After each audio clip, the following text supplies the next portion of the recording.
జగద్గురు శ్రీపాద్ గురు మహారాజ్ కి జయ. ఈరోజు మనం బ్రహ్మ మోహన లీలని మనము చర్చిద్దాము. భగవంతుడి కృప వల్ల, రాధారమణ కృప వల్ల, సమవేత భక్త బృందికి జయ. సో ఈరోజు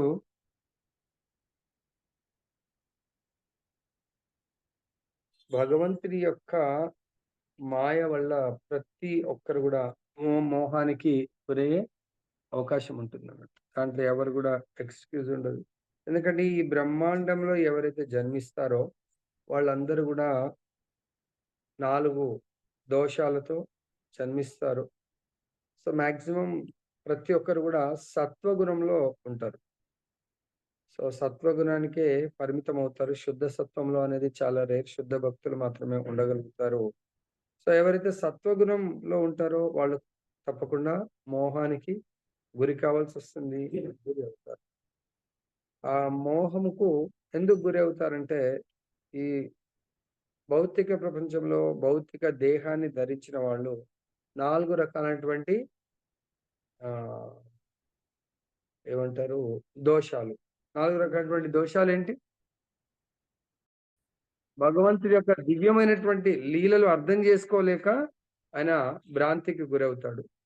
అదేవిధంగా మనం కూడా కొన్నిసార్ల భగవంతుడి యొక్క కథామృతాన్ని చక్కగా అర్థం చేసుకోక, లేదంటే మన ఆచార్యులు ఏదైతే వాళ్ళు కూడా లీలలు చేస్తా ఉంటారు. వాళ్ళు కూడా వాళ్ళ కార్యాలు అంటే వాళ్ళు చేసేటువంటి భగవంతుడి యొక్క భక్తియుక్త సేవ మనకు అర్థం కాదు. కొన్నిసార్లు ఆశ్చర్యం అనిపిస్తా ఉంటది. అరే! ఇది ఏంటి అని చెప్పేసి.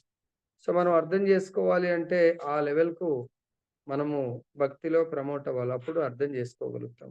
మరి ప్రమోట్ అవ్వాలంటే మనం ప్రమోట్ కాలేం. దానికి మనం ప్రమోట్ అవ్వడానికి కారణం ఏంటంటే భగవంతుడు యొక్క శుద్ధ భక్తుడి కృప, దెన్ భగవత్ కృప. బ్రహ్మాండ బ్రహ్మతే కోన భాగ్యవాన్ జీవ గురు కృష్ణ ప్రసాద పాయే భక్తిలత ఆర్ గురు కృష్ణ కృప పాయే భక్తిలత. గురు యొక్క కృప వల్ల భగవత్ కృప.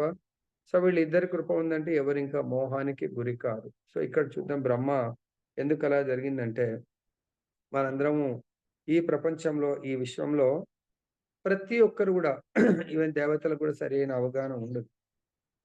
ఎందుకు ఉంటుంది కానీ వాళ్ళు కూడా భ్రాంతికి గురైనప్పుడు వాళ్ళ అహంకారం అడ్డొస్తుంది అన్నట్టు. సామాన్య మానవులు ఎవరికి కూడా భగవంతుడికి గురించి అవగాహన ఉండదు. భగవంతుడి నిర్వచనం తెలియదు. భగవంతుడి యొక్క పొజిషన్ తెలియదు. కాబట్టి అతను ఏమనుకుంటాడంటే తనకు తెలిసినటువంటి జ్ఞానంతో ఊహించుకుంటా ఉంటాడు. ఈయన భగవంతుడు ఉండొచ్చు, ఈ విధంగా భగవంతుడి గుణగణాలు ఉండొచ్చు అని చెప్పేసి అనుకుంటా ఉంటాడు. కొన్నిసార్లు భగవంతుడి దగ్గరికి తన పూర్వజన్మ సుకృతి కారణంగా నిజమైనటువంటి భగవంతుడి దగ్గరికి వెళ్ళినా దేని కొరకు వెళ్తారు? అల్పమైనటువంటి కోరికలు కోరుకొని వెళ్తారు. ఒకవేళ చూడండి ఎగ్జాంపుల్ చెప్తున్నారు భగవంతుడు ఇక్కడ. అల్పమైన కోరికలంటే ఒక రాజు దగ్గరికి వెళ్ళి మనము నూకలు అడిగినట్టు అంటే ఏదో ఒక పూట భోజనము అడిగినట్టుగా ఉంటది. రాజు దగ్గరికి వెళ్ళి ఆయన తన ఆకలి దప్పులని తన దారిద్ర్యాన్ని కూడా తొలగించుకోవచ్చు. రాజు తలుచుకుంటే అటువంటి ధన ధాన్యాలను ఇవ్వగలుగుతాడు. కానీ రాజు దగ్గరికి వెళ్ళి ఒక పూట భోజనానికి ఒక ½ కేజీ రైస్ ఇవ్వండి సార్, లేకపోతే పావు కిలో పప్పు ఇవ్వండి, మేము వెళ్ళి వంట చేసుకొని తింటాం అన్నట్టుగా ఉంది. ఒకవేళ రాజు దగ్గరికి ఒక భిక్షుకు వెళ్ళినా కూడా రాజు తలుచుకుంటే ఆయన జీవితకాలం సుఖంగా ఉండేటువంటి ధనాన్ని ఆయన దానం చేయగలడు. సో అదే ఒకవేళ బుద్ధిహీనులు లెస్ ఇంటెలిజెంట్స్ ఆ విధంగా చేస్తారు. బుద్ధిమంతులైతే ఏం చేస్తారు? భగవంతుడిని చూడ్డానికి వెళ్ళరు. భగవంతుడి గురించి తెలుసుకోవడానికి వెళ్తారు. దీని గురించి కూడా మనకు ఆచార్యులు చెప్తారు. ఎవరు నిజమైనటువంటి బుద్ధిమంతుడు? 4 రకాలైనటువంటి వ్యక్తులు ఉంటారు. ఎవరాళ్ళు 4 రకాలైనటువంటి వ్యక్తులు? అని చెప్పేటట్టుగా. ఏదన్నా నేరం గురించి ఈ యొక్క ప్రభుత్వము చట్టాల గురించి వింటాడు. ఈ చట్టాలను ఉల్లంఘిస్తే నాకు శిక్ష పడుతుంది అన్నవాడు విని ఇంకా తప్పు చేయకుండా జాగ్రత్తగా జీవితాన్ని గడుపుకుంటాడు. రెండవ రకం వ్యక్తి ఎగ్జాంపుల్ చెప్పాను నేను. పోలీస్ సిగ్నల్స్ ఒకడు అరే అక్కడ పోలీస్ వాళ్ళు ట్రాఫిక్ వాళ్ళు ఉన్నారు, హెల్మెట్ పెట్టుకోడు. హెల్మెట్ ఉంటది లోపల.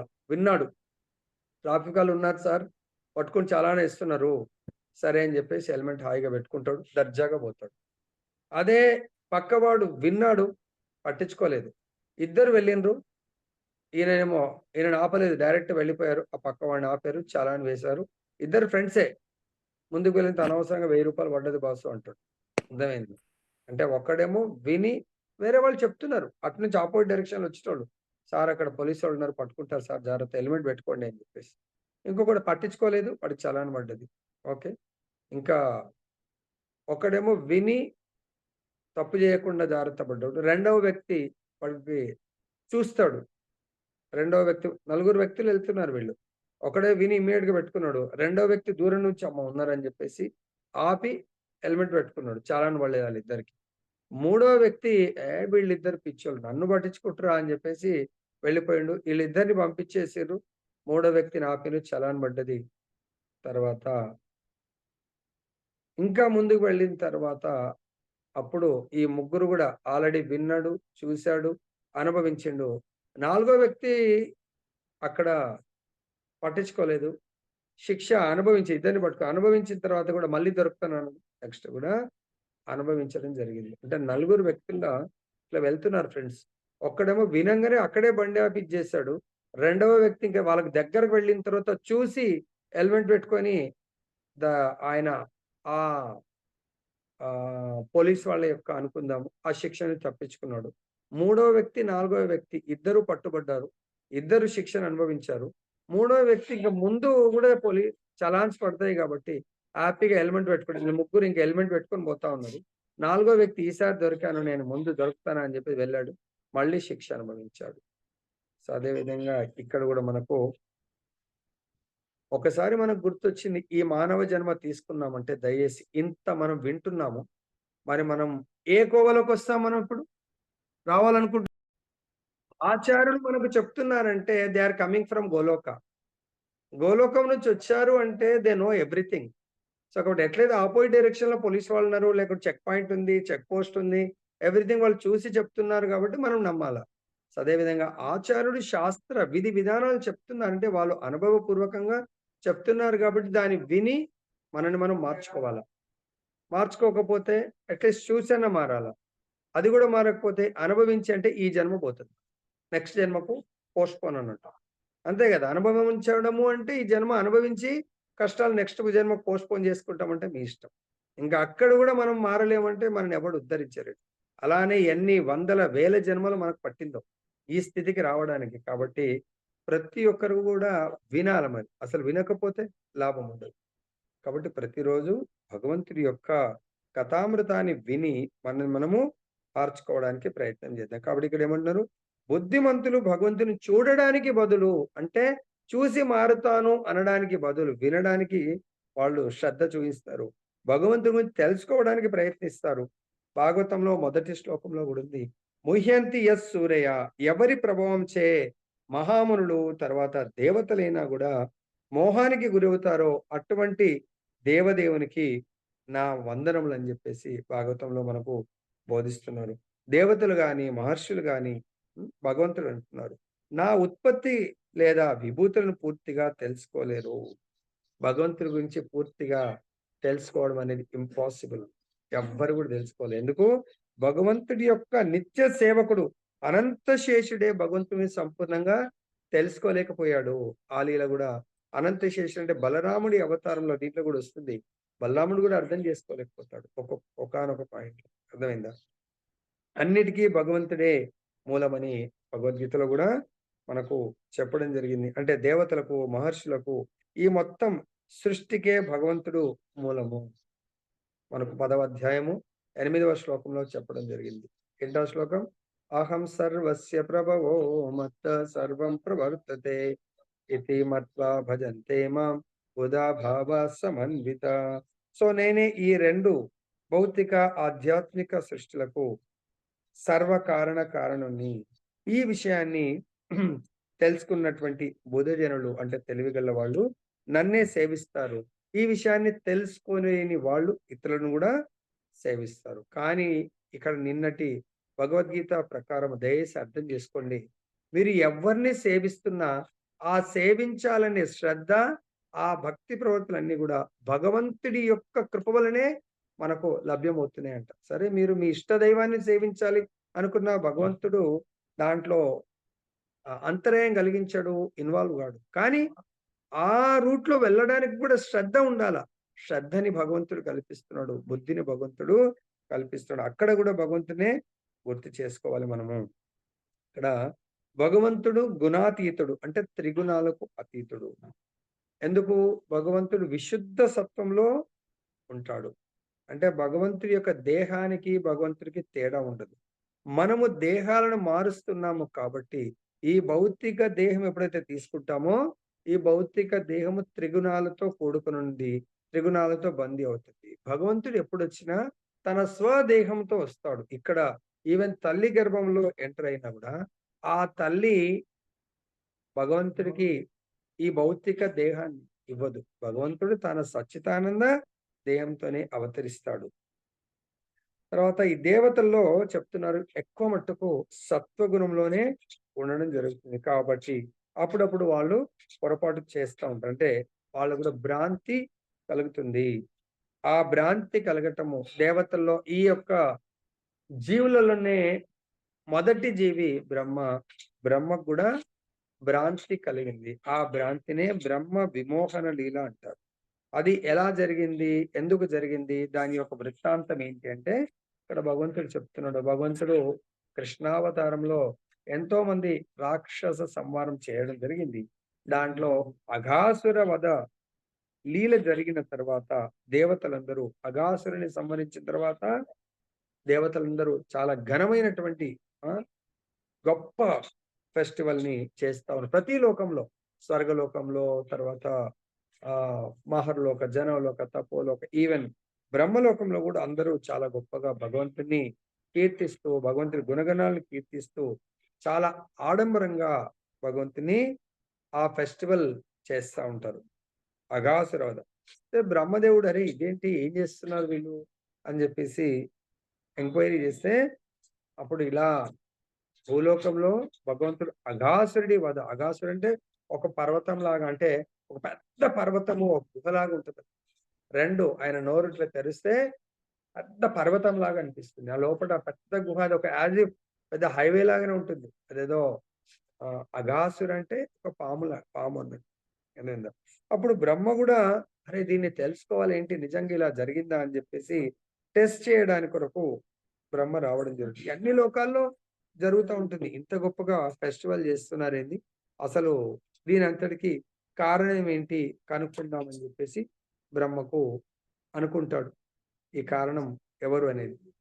ఎప్పుడైతే ఆ అఘాసుర వధ భగవంతుడు చేసి ఇక తన గోపమిత్రులందరిని గూడా రక్షిస్తాడు. అప్పుడు రక్షించిన తర్వాత వాళ్ళందరూ ఇంగ చాలా అలసిపోతారు. ఆ లీల తర్వాత వాళ్ళు యమునా నది తీరానికి వచ్చి అప్పటికే చాలా ఆకలవుతుంది వాళ్ళకు. వాళ్ళ ఇంటి నుంచి తెచ్చుకున్నటువంటి వాళ్ళ తల్లులందరూ కట్టిచ్చారు టిఫిన్స్ మంచిగా డిఫరెంట్ డిఫరెంట్ వెరైటీస్. అందరూ కలిసి ఆకలవుతుంది కృష్ణ అని జెప్పేసంటే, సరే అని జెప్పేసి యమునా నది తీరాన గూర్చుండి వాళ్ళందరూ రౌండ్ టేబుల్ లాగా కూర్చుండి కృష్ణుడిని మధ్యలో కూర్చోబెట్టి వాళ్ళ టిఫిన్స్ అన్నీ కూడా తీసి ఆ! సో, అందరూ ఇంకా మనం గూడా స్కూళ్ళల్లో, కాలేజీలో టిఫిన్ చేస్తున్నప్పుడు ఎలా జోక్స్ చేసుకుంటూ ఆఫీస్‌లో ఎలా తింటామో వాళ్ళు గూడా చిన్న పిల్లలు చాలా అందరూ జోక్స్ చేసుకుంటూ వాళ్ళ ప్రసాదాన్ని ప్రా భుజించడం ప్రారంభిస్తారు. ఈ లోపల వాళ్ళ దూడల్ని యమునా నదిలో నీళ్లు తాగిపిచ్చి, సరే అక్కడ ఇంకా పచ్చిక బయలులో అవి తినడానికి పంపించి వీళ్ళు గూడా భోజనం ప్రారంభిస్తారు. ఈ లోపల వీళ్ళు భోజనం చేస్తూ వాళ్ళు చాలా జోక్స్ చేసుకుంటూ చాలా ఆనందంలో మునిగిపోతారు. సో, ఒకరు చూస్తారు. అరే! అక్కడ మన దూడలు కనబడట్లేదు ఏంటి అని జెప్పేసి. అవి అలా మేసుకుంటూ దట్టమైనటువంటి అడవిలోకి వెళ్ళిపోతాయవి. అప్పుడు వాళ్ళందరూ అమ్మో! మళ్ళీ దూడలు కనబడట్లేదని జెప్పేసి వెతకడానికి మేము వెళ్తాం కృష్ణ అని జెప్పేసి అంటే కృష్ణ అంటాడు, లేదు లేదు మీరు వెళ్ళాల్సిన అవసరం లేదు. ఆ యొక్క దూడలను నేను చూసొస్తాను. ఈ లోపల మీరు భోజనం చేస్తా ఉండండి అని చెప్పేసి కృష్ణుడు యశోదమ్మ కట్టించినటువంటి ఆ పెరుగన్నాన్ని, పెరుగు ముద్ద ఇలా పట్టుకొని ఆ దూడల్ని వెతకడానికి వెళ్తాడు. సో, అక్కడ చూస్తాడు. ఇక్కడ, అక్కడ అడవులు అవి, ఇవి అన్నీ వెతుకుతా ఉంటాడు. ఎక్కడా దూడలు కనబడలేదు. సరే అని జెప్పేసి మరి తిరిగి ఇక్కడికి ఫ్రెండ్స్ దగ్గరకొస్తాడు. ఇక్కడ ఫ్రెండ్స్ దగ్గరకొస్తే ఇక్కడ కూడా ఫ్రెండ్స్ ఎవ్వరు కూడా కనబడలేదు కృష్ణుడికి. అప్పుడు కృష్ణుడు అరే! మళ్ళీ చూడ్డానికి వెళ్తాడు. ఇక్కడ ఫ్రెండ్స్ వేరే ఏరియాలో ఏమన్నా డైరెక్షన్‌లో వెతకడానికి వెళ్లారని జెప్పేసి కృష్ణుడంతా ఆహ్, సరోవరాలు, తర్వాత అడవులు, ఆ పచ్చిక బయళ్ళు అవన్నిటి గూడా వెతుక్కుంటూ ఆయన వెళ్తాడు. కానీ ఎక్కడ గూడా కనబడరు వాళ్ళందరూ గూడా. సో, ఆ బ్రహ్మదేవుడు వీళ్ళు భోజనం చేస్తున్నప్పుడు వాళ్ళేం జేస్తారంటే, కృష్ణుడు మామూలు ఆయన బట్టలెలా ఉంటాయి? మామూలు పల్లెటూరులో ఉన్నటువంటి ప్రజా భూమిలో ఈవెన్ పైన ఏముండదు. భగవంతుడు చిన్న ఆ! ధోతి లాంటిది ఆ పల్లెటూరులో కట్టుకున్న అటువంటి బట్టలు వేసుకొని, సో, వాళ్ళందరికీ భగవంతుడు టిఫిన్స్ తినిపిస్తా ఉంటాడు. వాళ్ళొచ్చి కృష్ణుడికి తినిపిస్తా ఉంటారు. కృష్ణుడి పైన వాళ్ళు జోక్స్ వేస్తా ఉంటారు. అది చూసి బ్రహ్మదేవుడికి డౌటొస్తది. ఈయన నా దేవాది దేవుడా! అఖిలాండ కోటి బ్రహ్మాండ నాయకుడా! ఈయన ఈ రాక్షసుని చిన్న బాలుడు. రాక్షసుని సంహరించగలిగాడా? అని ఆశ్చర్యపోయి అప్పుడు సరే టెస్ట్ చేద్దాం అని జెప్పేసి అటు ఆ దూడలను తన యొక్క మాయాశక్తితో వాటిని మాయం చేశాడు. తర్వాత కృష్ణుడు అటు వెళ్ళిన తర్వాత ఇక్కడున్నటువంటి గోపబాలురందరిని గూడా వీళ్ళని గూడా బ్రహ్మదేవుడు తన యొక్క ఆహ్, శక్తి పవర్‌తో వీళ్ళందరిని గూడా హరించి వేస్తాడు, అపహరిస్తాడన్నట్టు వాళ్ళందరిని గూడా. అప్పుడు కృష్ణుడు మొత్తం వెతికి కృష్ణుడు వెతకడం ఏంది ఆయనకు తెలీదా? సర్వాంతర్యామి ఆయన. ఏం జరుగుతుందో తెలుసు. కానీ మానవ మాత్ర లీలలాగా మొత్తం అన్ని చూసొచ్చి అప్పుడు చూస్తాడు. ఓహో! ఇది బ్రహ్మ యొక్క ఆ! నా ఫ్రెండ్స్‌ని అపహరించినటువంటి లీల బ్రహ్మ చేసినట్టున్నాడని జెప్పేసి, అప్పుడు ఇంకా భగవంతుడు తన మాయ శక్తితో ఆయనని ఆయన అప్పటికే ఆయన ఈ ధర్మ సందేహంలో విమోహితుడయిండు. ఆయన ఇంకా మరింత మోహానికి గురి చేయాలని జెప్పేసి కృష్ణుడు ఏం జేస్తాడు, తన నుంచే ఆహ్, వాళ్ళందరూ గూడా తీసుకొని బ్రహ్మ వెళ్ళిపోతాడు. ఈయన గుణపాఠం చెప్పాలని జెప్పేసి, ఆ గోవు యొక్క దూడలు భగవంతుడు ఎట్లయితే పాండురంగ విఠల ఇలా నిలబడతాడు గదా! అలా నిలబడంగానే తన నుంచి వందల, వేల, లక్షల విష్ణు స్వరూపాలొస్తాయి. చతుర్భుజ నారాయణులొస్తారన్నట్టు. ఇలా వాళ్ళు భగవంతుడి నుంచి రావటము, వాళ్ళు భగవత్ సంకల్పం ప్రకారం అందరూ గోవు దూడల్లాగా మారిపోతారు. తర్వాత వాళ్ళ ఫ్రెండ్స్ లాగా మారిపోతారన్నట్టు. మారిపోయి అప్పుడు మళ్ళీ నార్మల్‌గా భగవంతుడు అక్కడ అప్పుడు స్వయం భగవంతుడే భగవత్ స్వరూపాలతో లీలలు చేస్తాడు. మళ్ళీ వాళ్ళందరూ గూడా ఆటలాడుకోవటము, అవన్నీ గూడా నార్మల్‌గా జేస్తా ఉంటారు. అదయిపోయిన తర్వాత అలా ఇంకా ఈవినింగ్ అవ్వంగానే అక్కడ ఉన్న వాళ్ళందరూ గూడా దూడలు, గోపాలులందరూ గూడా భగవంతుడి యొక్క స్వయం విస్తరణ. ప్రతిరోజులాగానే వాళ్ళందరూ గూడా సాయంత్రం ఆ! ఇళ్ళలోకి వెళ్ళిపోతా ఉంటారంట. ఆ రోజు మాత్రం వీళ్ళందరూ ఇళ్ళలోకి వెళ్ళేటప్పుడు అందరూ గూడా భగవంతుడి యొక్క లీలలను స్మరిస్తూ ఆ వ్రజ భూమిలో వాళ్ళ ఇళ్ళలోకి వెళ్తా ఉంటే, ప్రతిరోజు ఆహ్, గోపికలు గాని, గోపాస గాని భగవంతుడి యొక్క రాక కొరకు ఎదురు చూస్తా ఉన్నారు. వాళ్ళ పిల్లల్ని గూడా పట్టించుకునేవాళ్ళు గాదు. కేవలము భగవంతుని మాత్రమే వాళ్ళు పట్టించుకుని, భగవంతుని యొక్క దివ్యమంగళ స్వరూపాన్ని చూస్తూ కీర్తనలు ఎందుకంటే డే అంతా భగవంతుడు మళ్ళీ ఎప్పుడొస్తాడా అని వాళ్ళు గోపికలందరూ చూస్తూ భగవద్ దర్శనం గురించి వాళ్ళు వెయిట్ చేసేవాళ్ళు. కానీ ఈరోజు మాత్రము వాళ్ళు ఎవ్వరు గూడా భగవద్ దర్శనాన్ని పట్టించుకోలేదంట. ఎవరింట్లోకి వాళ్ళు వస్తున్న వాళ్ళ అబ్బాయిని జూస్తూ వాళ్ళు కృష్ణుడి యొక్క కీర్తనలు జేస్తూ వాళ్ళ అబ్బాయిని చాలా అల్లారు ముద్దుగా దగ్గర తీసుకొని ఆ ఆవులు గూడా ఆ దూడలు వస్తుంటే ఎంతో దూడల పట్ల చాలా ఆకర్షణతో జూస్తా ఉన్నాయంట. సో, అవన్నీ ఇంగ కృష్ణుడిని పట్టించుకోవట్లేదంట. ఎవరు అంతకుముందేమో ఆ రోజుకు ముందు రోజు వరకు ప్రతి ఒక్కరు గూడా వాళ్ళ పిల్లల్ని పట్టించుకునేవాళ్ళు గాదు. సో, ఆ దూడల్ని పట్టించుకునేవాళ్ళు. కేవలం ఆవులు గూడా కృష్ణుడినే చూడాలని తహతహలాడేవి. తర్వాత గోపీస్ అందరూ గూడా కృష్ణుడి యొక్క రాక కొరకు ఎదురు జూస్తుండే. కానీ ఈరోజు ఎవరు గూడా కృష్ణుడిని పట్టించుకోవట్లేదు. వాళ్ళ దృష్టంతా గూడా తమ పిల్లలపై కేంద్రీకరించి, తమ పిల్లలనెత్తుకొని, తమ పిల్లలకు సేవ జేస్తా ఉన్నారంట. సో, ఈ విధంగా చాలా ఆప్యాయత గోవులు గూడా వీళ్ళందరూ గూడా ఈ విధంగా జేస్తా ఉంటే సడన్ గా అక్కడ మార్పు వచ్చేసింది. అంటే ఈ గోపికలందరూ కూడా తన పుత్రుల పట్ల చాలా అనురాగం అధికమైంది. అదేవిధంగా గోవులకు, దూడల పట్ల ఆప్యాయత, వాటిని వాత్సల్య ప్రేమ వాళ్ళందరి లోపల చాలా వృద్ధి అయిపోయిందంట. ఇదేంది ఇలా జరుగుతా ఉంది. సో, వాళ్ళందరూ గూడా కృష్ణుడు గురించి ఆలోచిస్తూ యశోదమ్మ ఎంత అదృష్టవంతురాలు. సో, ఒక్కామెకే కృష్ణుడిని సేవించే మహద్భాగ్యం దొరుకుతుంది. మాకు దొరకట్లేదని రోజు ఫీల్ అయ్యేవాళ్ళంట. ఈరోజు ఎవ్వరికీ గూడా కృష్ణుడి పట్ల పెద్ద వాత్సల్య ప్రేమ కలగకుండా తమ పుత్రుల పట్ల వాత్సల్య ప్రేమతో వాళ్ళు వాళ్ళ సంతానాన్ని, ఆ పుత్రుల్ని సేవించడంలో మునిగిపోయారంట. ఎందుకు? అది స్వయంగా ఆ భగవంతుడే, కృష్ణ భగవానుడే స్వయం వాళ్ళ కుమారుడి రూపంలో వాళ్ళ ఇళ్ళలోకి వెళ్ళడం జరిగింది. ఈ విధంగా భగవంతుడి యొక్క ఈ లీల దాదాపు ఒక సంవత్సరం కాలం జరిగిపోయిందంట. సంవత్సరం కాలం అంటే బ్రహ్మదేవుడి యొక్క లైఫ్ స్పాన్‌లో ఆ! క్షణకాలం గూడా పట్టదు. సో, ఈ విధంగా 1 ఇయర్ అయిపోయేసరికే ఒకరోజు కృష్ణ బలరాములు గోవర్ధన ప్రాంతంలో గోవత్స పాలన చేస్తా ఉన్నాడు. కృష్ణుడున్నాడు. ఆ రోజు బలరాముడు వెళ్ళడన్నట్టు. ఏ రోజైతే ఈ లీల జరిగిందో ఆ రోజు. ఎందుకంటే బలరాముడు ఒకవేళ ఉండి ఉంటే బలరాముడిని అపహరించేటువంటి శక్తి బ్రహ్మదేవుడికి లేదు. సో, ఆ రోజు ఈ లీల జరగడానికి ముందే కృష్ణుడికి ముందే తెలుసు ఈరోజు ఈ బ్రహ్మ విమోహన లీల జరగబోతుందని. ఆ రోజు కావాలనే కృష్ణుడు బలరాముడితో చిన్నపిల్లలు గొడవ పెట్టుకున్నట్టుగా సదయి నేను ఈరోజు దావుబయ్య అంటే బలరాముడితో వెళ్ళను. నేను సెపరేట్‌గా వెళ్తాను. లేకపోతే బలరాముడు వెళ్తే నేను వెళ్ళను అంటారు. సరే అని చెప్పేసి బలరాముడు మొత్తానికి అక్కడ ఆ రోజు డ్రాప్ అయ్యేట్టుగా బలరాముడు దూడలను తీసుకొని వెళ్ళడానికి వెళ్ళాడు.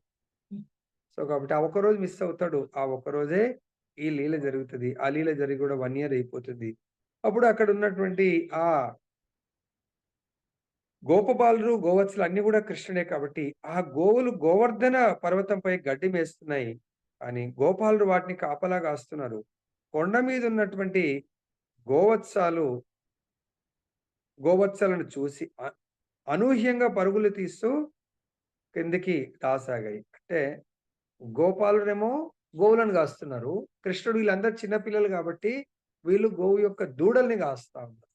కానీ ఎప్పుడైతే ఆ గోవర్ధన పర్వతం మీద ఉన్నటువంటి గోవులు ఇక్కడున్నది దూడలు మాత్రమే కృష్ణ విస్తరణ. గోవులు గాదు. గుర్తుపెట్టుకోండి. సో, ఈ కృష్ణుడిని జూసి ఆ గోవులకు గోవర్ధన పర్వతం వీళ్ళేమో కింద ఉంటారు. కృష్ణుడు వాళ్ళ ఫ్రెండ్స్ అందరూ గూడా దూడల్ని గాస్తున్నారు గాబట్టి కింద ఉంటారు. వాళ్ళ తండ్రులందరూ గోవులను తీసుకొని పైకెళ్తారు. బృంద గోవర్ధన పర్వతం పైన. సో, ఎప్పుడైతే అవి తన యొక్క దూడలను చూసాయో కిందికి పరిగెత్తుకుంటూ వస్తున్నాయంట. ఈ యొక్క లీల జూసి బలరాముడికి అరే! ఏ రోజు ఇవి రావు. ఇలా పరిగెత్తుకుంటూ వస్తున్నాయి. ఇవంతా గూడా కొంచెం ఈ 1 ఇయర్‌లో చాలా మార్పులు విచిత్రంగా అనిపిస్తున్నాయి నాకు. సో, ఇది ఏదో సంథింగ్ ఏదో మాయలాగా అనిపిస్తా ఉంది. కానీ నన్ను కృష్ణుడు తప్ప వేరెవ్వరు గూడా మోహింపజ జే చేయలేరు. మోహానికి గురి చేయలేరు. కాబట్టి ఇది కృష్ణుడిని అడిగి చూద్దామని జెప్పేసి బలరాముడు అనుకుంటూ అప్పుడు బలరాముడు గూడా స్వయం భగవంతుడే. ఈ లీల ఏంటి అని జెప్పేసి అప్పుడు భగవంతుడు బలరాముడు తన దివ్య చక్షువులతో అసలు వాస్తవాన్ని ఏంటి అని జెప్పేసి చూస్తాడు. వాస్తవం ఏంటంటే అక్కడ ఉన్న ఒక్క గోవు దూడ ఒరిజినల్ దూడలు గాదు. అంతా గూడా కృష్ణుడి యొక్క స్వరూపం కనబడుతుందంట వాళ్ళ లోపల. అక్కడున్న వాళ్ళ ఫ్రెండ్స్ లోపల గూడా కృష్ణుడి యొక్క స్వరూపం కనబడుతుందంట. అప్పుడు అనుకున్నాడంట కృష్ణుడేదో నాకు చెప్పకుండా ఏదో లీల చేసేటట్టున్నాడు ఇదంతా. ఆ లీల ఆ రోజు బలరాముడు వెళ్ళలేదు. అప్పుడు కృష్ణ పూర్వం నేను ఈ బాలుడు దేవతలనుకున్నాను. ఆ లీల జరుగుతా ఉంటే ఏదైనా కొంచెం సంథింగ్ వాళ్ళు ఆల్రెడీ దేవతామూర్తులు గాబట్టి వీళ్ళ లీలలో పాల్గొనడానికి వచ్చారనుకున్నాను కానీ, వీళ్ళందరూ గూడా ఈ దూడలన్నీ గూడా నారదాది ఋషులు దేవతలు అనుకున్నాను కానీ, ఈ బాలురు దేవతలు గాని, దూడలు నారదముని కాని కారు. అన్నీ గూడా నీ రూపాలే. అన్నీ నీవే. అసలు జరుగుతుందేంటి కృష్ణ? సో, నాకు వివరంగా చెప్పు అని జెప్పేసి బలరాముడు కృష్ణుడిని పట్టుపట్టాడు. ఇది నాకు చెప్పు, అసలు నాకేం అర్థం అవ్వట్లేదు. నువ్వేంటి? మళ్ళీ ఈ దూడల రూపం ఏంటి? అసలు ఒరిజినల్‌గా ఈ దూడలు ఎక్కడ వెళ్లారు? మన ఫ్రెండ్స్ అందరూ ఎక్కడ వెళ్లారని జెప్పేసి వివరంగా చెప్పమని జెప్పేసి బలరాముడు కృష్ణుడిని అడుగుతారు. అప్పుడు బ్రహ్మదేవుడి యొక్క కాలము సెకండ్‌లో ఆయన 1 ఇయర్ మన మానవ గణనం ప్రకారము ఆయనది సంవత్సరం కాలం అలా సెకండ్ లాగా జరిగిపోయింది. మళ్ళీ బ్రహ్మ వెనక్కొచ్చి మళ్ళీ ఇక్కడ ఈ ప్రదేశంలో చూస్తే కృష్ణుడు అదే మిత్రులతో, దూడలతో ఆడుకోవడం కనిపించింది. అప్పుడు సృష్టికర్త సెకండరీ క్రియేటర్ అయినటువంటి బ్రహ్మ ఆశ్చర్యపోవడము జరిగింది. గోపబాలురున్నారు, దూడలున్నారు. తాను ఒక క్షణకాలం కిందటనే మాయాశయ్యపై వాళ్ళందరిని గూడా మాయ అనే పరుపు పైన పడుకోబెడతాడు. అది మళ్ళీ చూస్తాడక్కడ. వాళ్ళు యాజ్ ఇట్ ఈస్‌గున్నారు. ఇక్కడ చూస్తే మళ్ళీ యాజ్ ఇట్ ఈస్‌గా లీల జరుగుతా ఉంది. ఈ కొత్త బాలురు, దూడలు ఎక్కడి నుంచి వచ్చారు? వీరు నిజమైన వారా? లేకుంటే ఏమన్నా మనకు గదా రోబోట్స్ ఏమన్నా అంటే కొన్నిసార్లు బొమ్మల్ని గూడా క్రియేట్ చేసి వాటితో గూడా ఆ! ఈరోజొచ్చింది టెక్నాలజీ. Artificial intelligence. అట్లా ఏమన్నా ఉన్నారా అని జూస్తే, నిజంగానే వాళ్ళు నిజమైన వాళ్ళు. డూప్లికేట్ కాదు. అప్పుడు బ్రహ్మ దేవుడికే తల తిరిగినట్టయిపోయిందట. ఏది సత్యము, ఏది అసత్యము అని తెలుసుకోవడానికి ఎంత ప్రయత్నించినా గూడా బ్రహ్మదేవుడికి అర్థం గాలేదు. ఈ విధంగా బ్రహ్మ మోహానికి గురయ్యాడని జెప్పేసి అప్పుడు అర్థమవుతుంది. అరే! దీంట్లో ఏదో భగవంతుడి యొక్క ఆ! మహా భగవంతుడు యోగీశ్వరుడు. ఆ! భగవంతుడి యొక్క యోగానికి, మోహానికి నేను బలి అయ్యాను అని జెప్పేసి ఆ బ్రహ్మదేవుడు అప్పుడు తెలుసుకుంటాడు. తెలుసుకొని అలా చూస్తుండగానే భగవంతుడు ఆ గోవత్సలన్నీ గూడా విష్ణు రూపాలుగా మారిపోయి వాళ్ళందరూ గూడా చతుర్భుజ నారాయణ స్వరూపము, శంఖ, చక్ర, గద, పద్మ అలంకృతులై పీతాంబరధారులు, కిరీటాలను ధరించిన వారు, దేదీప్యమైనటువంటి అంగకాంతి కలిగిన వారుగా ప్రకటితమైనారు. అందరి మెడలో గూడా సేమ్ వైజయంతిమాల ఇవన్నీ ఉన్నాయి. కంఠంలో కౌస్తుభమణి విరాజమైని ఉంది. హస్తాలలో కంకణాలున్నాయి. అందరి కాళ్ళకు బంగారు నూపురాలున్నాయి. సమస్త జీవజాలం వారందరినీ సేవిస్తున్నారు. వారందరినీ అనిమాది ఐశ్వర్యాలు, విభూతులు, తత్వాది చతుర్వింశతి తత్వాలు పరివేష్టించి ఉన్నాయి. అటువంటి విష్ణుమూర్తులు తేజ ప్రభావంచే సర్వ ఇంద్రియాలు క్షుభితము కాగా బ్రహ్మదేవుడు మట్టి బొమ్మలాగా మౌనము వహించాడు. సో, భగవంతుడు చూడండి మొత్తం చమత్కారం. ఆ! సో, మొత్తం భగవంతుడి యొక్క స్వరూపాన్నే బ్రహ్మదేవుడికి చూయించడం జరిగింది. కాబట్టి ఇక్కడ మనం చూసేదానికంటే భగవత్ కథామృతం వినాలి. చూడ్డానికి మళ్ళీ మన కళ్ళు సరిపోవు. బ్రహ్మనే చూడలేకపోయాడు. మనం ఆఫ్టర్ ఆల్ ఎంత? భగవంతుడు ప్రకటితమైనప్పుడంట భగవంతుడి యొక్క యోగమాయ ప్రభావంతో ఎవరు గూడా భగవంతుని గుర్తించలేరు, చూడలేరు. కేవలము భగవంతుడి యొక్క శుద్ధ భక్తులు మాత్రం శ్రవణానందం ద్వారా అప్పుడు భగవత్ కృప ఉంటేనే వాళ్ళు దాన్నేమంటారు నయనానందాన్ని పొందగలుగుతారు. లేదంటే పొందలేరు. చూడండి భగవంతుడు కౌరవుల దగ్గరికి వెళ్ళినప్పుడు ఆ కౌరవ సభలో భగవంతుని ఎవరు స్వయం భగవంతుడిగా చూడగలుగుతారు? ఎవరు చూడలేరు? భీష్ముడు ఇంకా విదురుడు ప్రభుజీ. విదురుడు. విదురుడు. విదురుడు.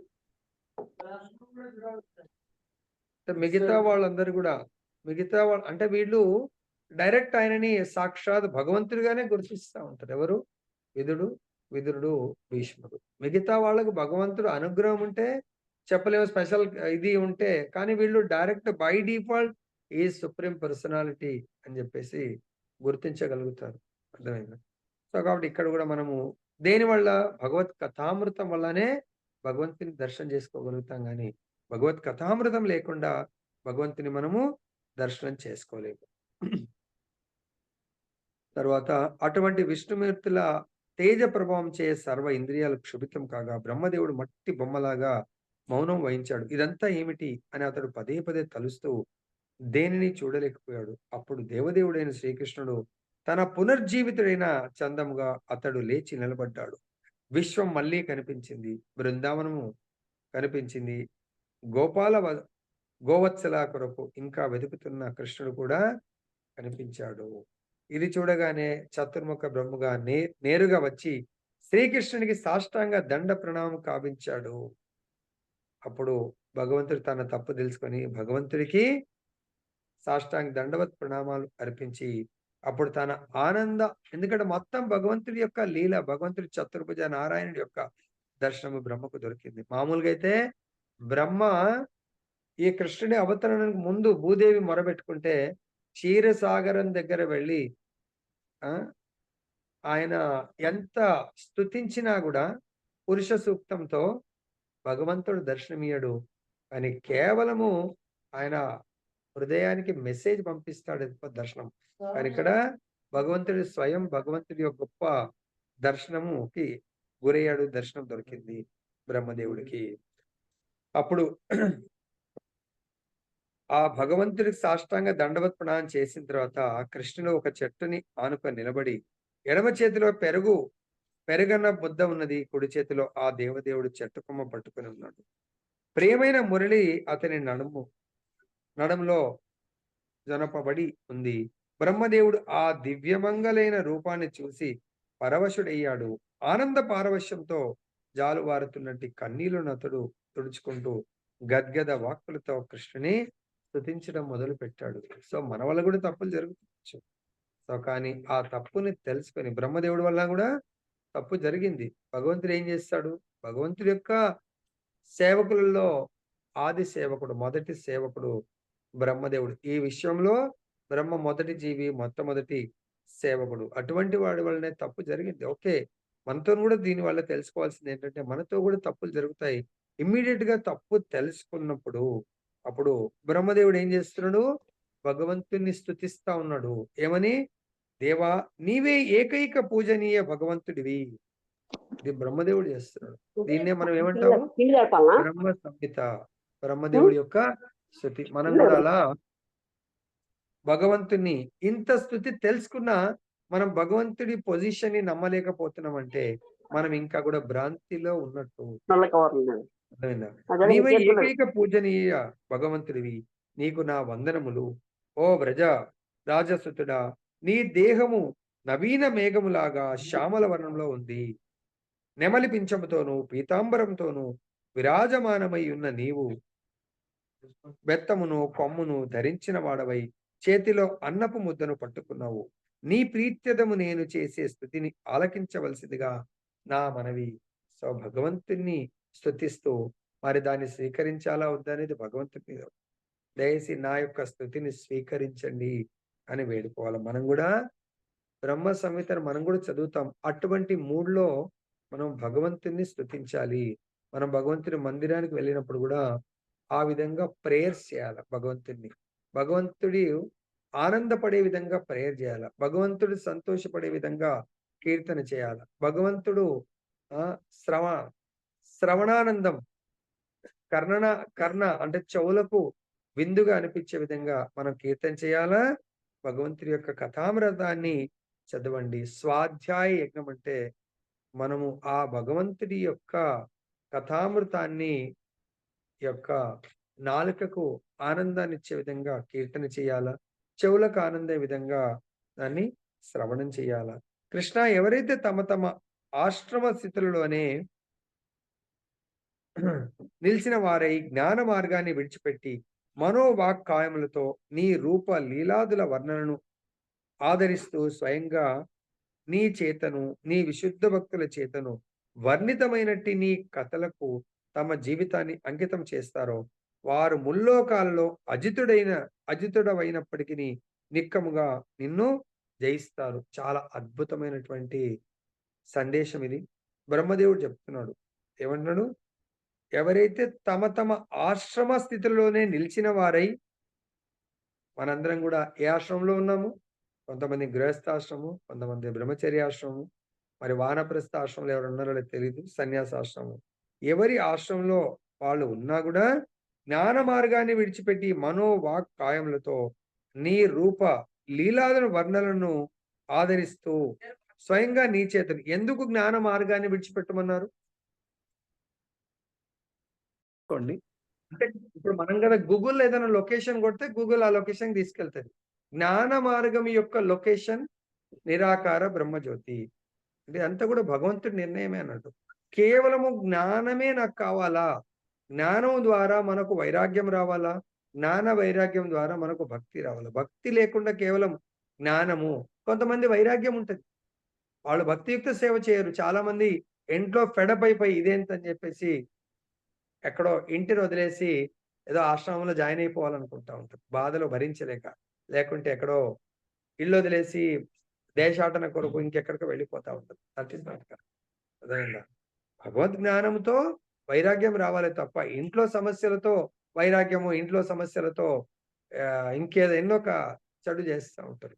కానీ ఇక్కడ బ్రహ్మదేవుడు ఏమంటాడంటే, నీవు జ్ఞాన మార్గము ఏ లక్ష్యంగా జీవిస్తే అటువంటి మార్గాన్ని విడిచిపెట్టి మనోవాక్కాయములు అంటే మనస, వాచ, కర్మలతో నీ రూప లీలాదుల వర్ణనను ఆదరిస్తూ స్వయంగా నీ చేతను లేదా నీ విశుద్ధ భక్తుల చేతను వర్ణితమై నీ కథలకు తమ జీవితాన్ని అంకితము చేస్తారో చూడండి. భగవంతుడు స్వయంగా బోధిస్తాడు. ఎవరికి బోధించాడు? బ్రహ్మకు బోధించాడు. భగవంతుడు స్వయంగా అర్జునుడికి బోధించాడు గీతోపదేశము. అదేవిధంగా ఉద్ధవుడికి బోధించాడు భగవంతుడు భాగవతోపదేశము. తర్వాత కపిల భగవానుడి అవతారంలో దేవహూతికి బోధించాడు. తర్వాత వేదవ్యాసుల వారి అవతారంలో ఈ శాస్త్రాలనన్నిటిని కూడా రాయడం జరిగింది. ఈ విధంగా భగవంతుడి చేత గాని, భగవంతుడి యొక్క శుద్ధ భక్తుల చేత గాని, నీ యొక్క కథలను ఆ!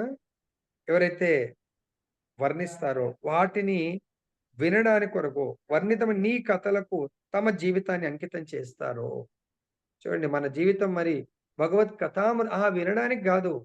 విని వాటిని అప్లై చేయడానికి కొరకు ఎవరైతే అంకితం చేస్తారో వారు ఈ ముల్లోకాల్లో అజితుడు.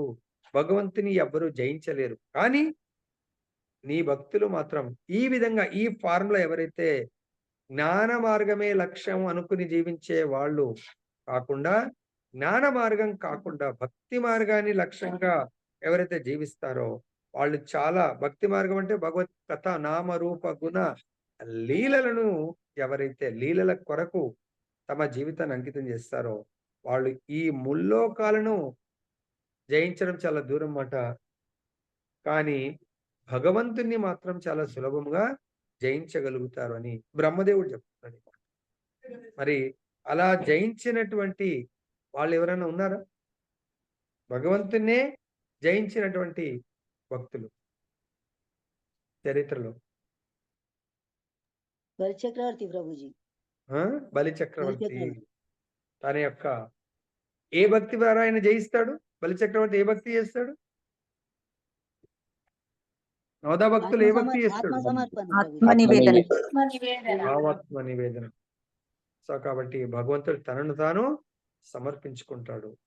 సో కాబట్టి ఈ విధంగా మనం అందుగురించే భగవంతుడి యొక్క కథామృతానికి మన జీవితాన్ని అంకితం చేయాలి. నెక్స్ట్, దేవా నా సిగ్గుమాలిన తనమును చూడు, అనంతుడవు మాయావులనైనా సమ్మోహన పరిచడి పరమాత్ముడు అయిన నిన్ను నా మాయచే కప్పాలని యత్నించాను. భగవంతున్నే కప్పాలనుకుంటాడు అని. అంటే మనకు కూడా కొన్ని శక్తులు, కొన్ని పవర్స్ ఉంటే దానివల్ల అహంకారం వచ్చి ఇక్కడనేమో బ్రహ్మదేవుడు స్వయంగా భగవంతుణ్ణి తన మాయచే కప్పాలనుకున్నాడు. మనం ఏం చేస్తాము? మన భగవంతుని కాకుండా మన యొక్క మాయతో గురువు గారిని, భక్తులని కప్పివేయాలనుకుంటా ఉంటాం. మన దగ్గర ఏం మాయ ఉంటది? ధన మాయ ఉండొచ్చు, పొజిషన్ మాయ ఉండొచ్చు, ఇంకెన్నో మన వాక్చాతుర్య మాయ ఉండొచ్చు, తర్వాత మనకున్న ఇన్ఫ్లుయెన్స్ ఉండొచ్చు. దానితో గురువు గారిని లేకుంటే శుద్ధ భక్తులను ఆ మాయతో కప్పాలని మనం అనుకుంటా ఉంటాము. కానీ దయచేసి గుర్తుపెట్టుకోండి, అది మనము ఎలా అయితే బ్రహ్మ పరాజితుడైపోయాడో, ఆయన మోహానికి తను గురయ్యాడో ఆ విధంగా మనం కూడా గురి అవ్వాల్సిన అవకాశం ఉంటుంది. ఇంకేమంటున్నారు భగవంతుడు? దేవ పూర్వ కర్మ ఫలాన్ని ఓర్పుతో అనుభవిస్తూ తనువు మనస్సు దేహంతో నీకు నమస్కరిస్తూ నీ నిర్హేతుక కరుణకై మనపూర్వకంగా ప్రతీక్షించే వాడే నిక్కంగా ముక్తిని పొందడానికి అధికారి అవుతున్నాడు. సో మనందరం కూడా దయచేసి గుర్తించండి ఇప్పటికైనా. మనము కృష్ణ కథామృతము, కృష్ణ నామామృతము, కృష్ణుడి యొక్క ప్రాక్టికల్ ప్రత్యక్ష భక్తియుక్త సేవలో మనం ఆల్రెడీ మనకు అవకాశం దొరుకుతుంది. దీన్ని మనము పూర్వ జన్మ కర్మ ఫలము అని అనుకోండి. ఎట్లయితే రిటైర్ అయిన తర్వాత బై డిఫాల్ట్ డిపార్ట్మెంట్ ఏమిస్తుంది? ఇప్పుడైతే పెన్షన్ లేదు. పూర్వకాలం అంటే పెన్షన్ స్కీమ్ ఉన్నప్పుడు ఆహ్, అపాయింట్‌మెంట్ అయిన వాళ్ళందరికీ కూడా పెన్షన్ ఉంది. ఆ విధంగా బై డిఫాల్ట్ దాని గురించి ఆలోచించవలసిన అవసరం లేదు. పెన్షన్ గురించి. ఆటోమేటిక్‌గా పెన్షన్ వస్తుంది. అదే విధంగా మనం ఈరోజు కృష్ణ చైతన్యంలో ఉన్నామంటే అది మన యొక్క పూర్వ జన్మ కర్మ ఫలాము అని మనం తెలుసుకొని మన మనస వాచ కర్మన భగవంతుని సేవిస్తూ అక్కడ ప్రతి సేవలో కూడా భగవంతుడి యొక్క నిర్హేతుక కరుణ నా పైన ఉంది కాబట్టి నేను సేవిస్తున్నాను. ఆ కర్మని అపారంగా పెంచుకోవడానికి ప్రయత్నం చేయాలి. సో, కానీ ఇక్కడ బ్రహ్మదేవుడు ఫీల్ అవుతా ఉన్నాడు. నాకున్న జ్ఞానంతో, నాకున్న శక్తి మీరు ప్రసాదించిందే.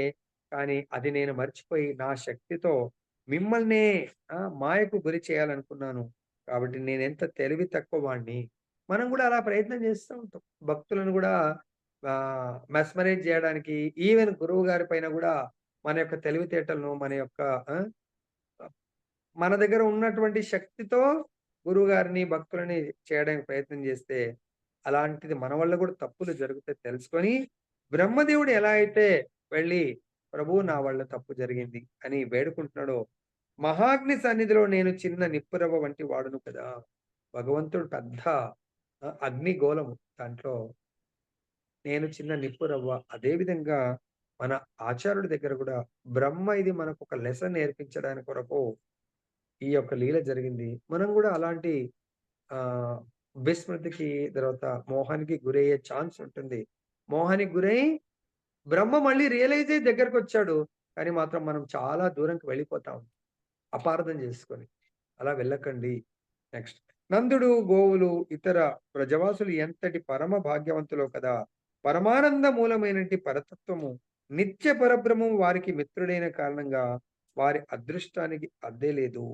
కృష్ణ, జనులు నీకు భక్తులు కానంత వరకు వారి భౌతిక ఆసక్తి కోరికలు చోరులుగాను, వారి గృహములు కారాగారములుగాను, బంధువుల ఎడ వారి మోహము పాద సంఖ్యలుగాను మిగిలిపోతాయి. ఆహా! ఎంత అద్భుతమైనటువంటి విషయాన్ని బ్రహ్మదేవుడు మనకు చెప్తున్నారు.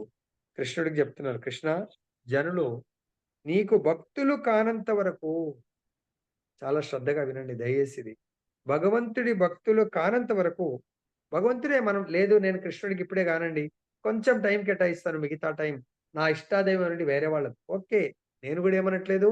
నిన్న భగవంతుడు 7వ అధ్యాయము 20, 21వ శ్లోకం ప్రకారము మనకు దేంట్లో శ్రద్ధ ఉంటే ఆ శ్రద్ధని భగవంతుడు సమకూరుస్తాడు. ఆ శ్రద్ధతో ముందుకు వెళ్ళడానికి భగవంతుడు మనకు ఎంకరేజ్ చేస్తాడు. కానీ నష్టము జరుగుతుంది ఎవరికి అనేది చూడండి దయచేసి. భౌతిక ఆసక్తి కోరికలు చోరులుగా అంటే భౌతిక ఆసక్తి అంటే మనకిక్కడ వచ్చింది జస్ట్ ఈ భౌతిక వస్తువులను భౌతికమైనటువంటి ఏది మనకు లభ్యమైనా దాన్ని భగవంతుడి యొక్క సేవలో నియుక్తం చేయాలి. నియుక్తం చేయనప్పుడు వాళ్ళని చోరులు, దొంగలుగా అంటున్నారు. వారి గృహములే కారాగారమంట. ఎక్కడో జైలు లేదు. మన ఇల్లే జైలుగా మారుతుంది. తర్వాత బంధువుల ఎడ మనకు మోహమే సంకెళ్ళుగా మారుతాయంట. ఎంత అద్భుతంగా చెప్పారు భగవంతుడు. కాబట్టి జైలు ఎక్కడో లేదు. మన ఇల్లే జైలుగా మారుతుంది. ఎవరి ఇల్లు జైలుగా మారుతుంది? గృహమేధుల యొక్క ఇల్లు జైలుగా మారుతుంది. గృహస్థ ఆశ్రమము వాళ్ళది వైకుంఠంగా ఉంటుంది. మరి మన ఇంటిని వైకుంఠంగా మార్చుకోవాలంటే మనము భగవంతుడిని సెంటర్ ఆఫ్ ది అట్రాక్షన్ చేసుకొని భగవంతుని సేవించండి. భగవంతుని సేవించకుండా ఇతరులను సేవిస్తే ఓకే. ఏ విధంగా సేవించాలా? భగవత్ ప్రాప్తి, భగవత్ సేవ కొరకు. కానీ ఇతరులను మనం ఈ దేహం పోషించుకోవడానికి, తర్వాత మన బంధుమిత్రులకు సుఖాలను కలిగించడానికి కొరకు మన పిల్లలకు సుఖాలను కలిగించడానికి కొరకు ఇతర దేవతలను మనము సేవిస్తా ఉంటే మన గృహమే మనకు కారాగారము.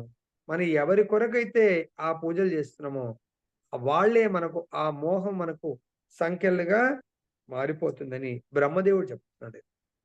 నెక్స్ట్ ఈ విధంగా బ్రహ్మ శ్రీకృష్ణుని వివిధ రకాలుగా స్తుతించి ముమ్మారు ప్రదక్షిణం చేసి అనుమతిని గైకొని హంస వాహనంపై తన లోకానికి వెళ్ళిపోయాడు. తన తప్పులు తెలుసుకొని స్తుతించి మన వల్ల కూడా కొన్నిసార్లు తప్పులు జరుగుతాయి. అందుగురించే మనం ప్రతిరోజు అలా తప్పులు జరిగితే వాటిని మన్నించండి అని రోజు ఏ శ్లోకం చెప్పుకుంటాం మనం? పొద్దున మంగళారతిలో నష్టప్రాయేషు వాంఛాకల్పతరుభ్యశ్చ కృపా సింధుభ్య ఏవ చ పతితానామ పావనేభ్యో వైష్ణవేభ్యో నమో నమః. మనందరం కూడా ఎప్పుడన్నా మీటింగ్ కలిసినా, జూమ్‌లో కలిసినా, ఎవరన్నా మాట్లాడడంలో తప్పులు జరిగినా ఎండింగ్‌లో మనము వాంఛా కల్పతరుభ్యశ్చ అంటే ఇప్పుడు నేను ఏదైనా మీటింగ్‌లో మాట్లాడతాను. ఎవరికైనా బాధ కలిగించొచ్చు. వేరే వాళ్ళు ఎవరైనా మాట్లాడితే నాకు బాధ కలిగించొచ్చు. అప్పుడు అయ్యా నా వల్ల మనం 20 మంది ఉన్నాం, 50 మంది ఉన్నాం, 100 మంది ఉన్నాం. ఎవరికన్నా నా మాటల ద్వారా, నా యాక్షన్స్ ద్వారా ఏమన్నా మీకు ఇబ్బంది మనసా, వాచా, కర్మన సో, నా మనసు ద్వారా, నా యొక్క వాక్కుల ద్వారా, నా యొక్క కర్మల ద్వారా మిమ్మల్ని ఏమైనా ఇబ్బంది పెట్టి ఉంటే, దయచేసి మీ పాదాలకు నేను దండవత్ ప్రణామం చేస్తున్నాను. నన్ను మన్నించండి, నన్ను క్షమించండి అని జెప్పేసి వేడుకోవటం అన్నట్టు. ఆ ఒక్క మంత్రము మనసారా మనం వేడుకుంటే, సో, ఎదుటి వాళ్ళ లోపల ఎటువంటి మన పట్ల కల్మషం ఉండదు. మన పట్ల ఎటువంటి చెడు దురభిప్రాయం ఉండదు. సో, బ్రహ్మదేవుడు అలా ప్రణామం జేసి 3 సార్ల వెళ్ళిపోవడం జరిగింది. బ్రహ్మదేవుడు వెళ్ళిపోయిన తర్వాత శ్రీకృష్ణుడు సంవత్సరం కిందట ఎక్కడో దాచి ఉంచబడినటువంటి గోపాల గోవత్సను తిరిగి పూర్వం ఉన్నట్టి స్థానానికి తీసుకొని రావడం జరిగింది. సో, ఈ లోపల వాళ్ళందరూ గూడా గో ఆ గోదూడలు, గోపాలులందరూ గూడా వాళ్ళందరూ ఫ్రెండ్స్ అందరూ పడుకున్నట్టున్నారు. వాళ్ళందరిని గూడా జస్ట్ నిద్రలోంచి వాళ్ళకి ఇదంతా గూడా ఏమీ అర్థం కాలేదు. నిద్ర నుంచి లేచినట్టుగా లేచి అప్పుడు మళ్ళీ వాళ్ళు భోజనాలకు సిద్ధపడి ఉన్నారు. భోజనం దగ్గర వాళ్ళు మాయం చేశాడు బ్రహ్మదేవుడు. మళ్ళీ అక్కడికే తీసుకొస్తే వాళ్ళు అది క్షణకాలంలో జరిగిపోయింది. టైమంతా గూడా. సో, వాళ్ళు భోజనానికి సిద్ధమవుతూ వాళ్ళందరూ గూడా కృష్ణుడిని చూడగానే చాలా ఆశ్చర్యం కలిగిందంట వాళ్ళకు. తర్వాత కృష్ణ దూడలను వెతకడానికి వెళ్ళిన నీవు చాలా త్వరగానే వచ్చేసావు. సో, వాళ్ళు పడుకొనున్నట్టున్నారు అలసటొచ్చి.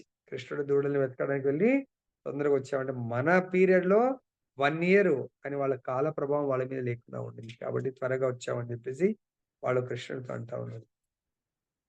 సో, ఇక్కడ వాళ్ళంటున్నారు నీకోసం నువ్వు వాళ్ళకు అప్పుడు అంటే కృష్ణుడు వాళ్ళ నుంచి దేని కొరకు వెళ్ళిపోయాడు? గోవులను వెతకడానికి. అది మాత్రమే గుర్తుంది. తర్వాత వాళ్ళకి గుర్తులేదు. కాబట్టి మేమంతా నీకోసం ఎదురు చూస్తా ఉన్నాము. వచ్చి మాతో కలిసి భోజనం చేయి కృష్ణ అని చెప్పేసి కృష్ణుడిని ఆహ్వానిస్తున్నారు. వారి మాటలకు కృష్ణుడెవరు? ఋషికేశుడు.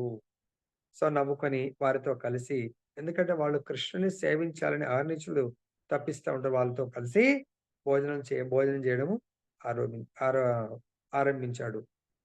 దానితో ఆ రోజుకు వన సంచారము, గోవత్స పాలన పూర్తయింది. తర్వాత శ్రీకృష్ణుడు గోపబాల వత్సాదులతో కలిసి వ్రజపురానికి తిరిగి బయలుదేరాడు.